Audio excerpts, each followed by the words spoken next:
Once upon a time, there was a girl named Sarah. She hated doing things by herself, dreaded them, if you will, until one day she decided she didn't. Here's that story. Destitution. I can't. Go back now and say you've changed your mind. No.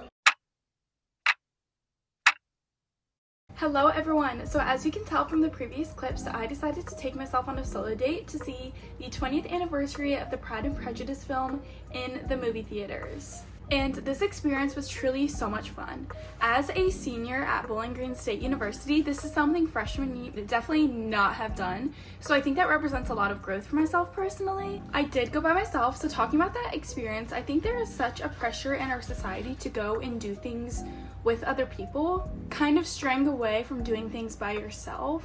I think as a society, we kind of stray away from the idea of doing things by yourself, which I find it interesting because there is so much power in doing things with other people. I mean, it's scientifically researched that doing things with other people can reduce the fear around it, increase the serotonin levels, make it seem less daunting, etc. However, I saw a quote on TikTok the other day that kind of changed my perspective, and it was talking about doing things by yourself and getting to know yourself better, and it read, "If you don't spend enough time getting to know yourself, you'll end up absorbing everyone else's definition of you."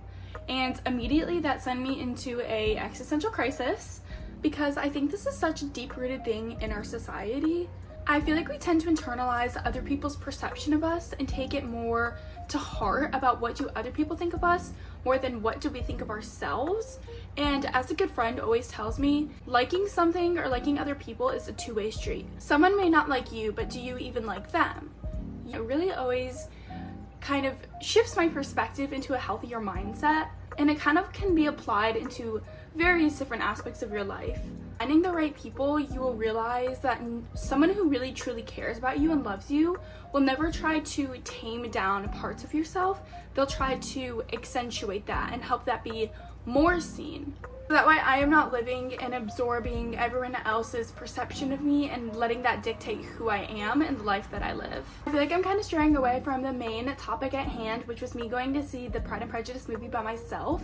And let me just say, my experience was absolutely amazing. As I walked into the theater, I was immediately surrounded by a whole bunch of other women who were also, most of them going alone, and were also dressed up in Pride and Prejudice outfits, if you will. And I just thought it was the sweetest thing in the whole wide world. It really went to show that doing things by yourself is not scary, and a lot of times other people are doing things by themselves as well. This was my first time ever watching Pride and Prejudice, or honestly hearing about the movie. But it was genuinely such a good movie. I would 1000% see it again. I think I rated it a 4 out of 5 on Letterboxd. I would 1000% go and watch this movie again by myself. It was genuinely such a fun experience, and I think noting the growth from where I was freshman year, where I would definitely not do any of this by myself, to now being comfortable in doing that shows a lot of growth. I really just have to say that if you want to do things but you don't have anyone to go with, go by yourself. I promise it is not as scary as you may seem, and I know that kind of can come across as daunting. I promise you, it is totally fine. No one is thinking twice about it or even batting an eye at you. And once you do this, you'll find that life is truly so freeing because you can and genuinely will do anything that you want if you're comfortable in doing by yourself. I highly recommend living a life that is authentic to you in whatever capacity or means that is. Bye for now.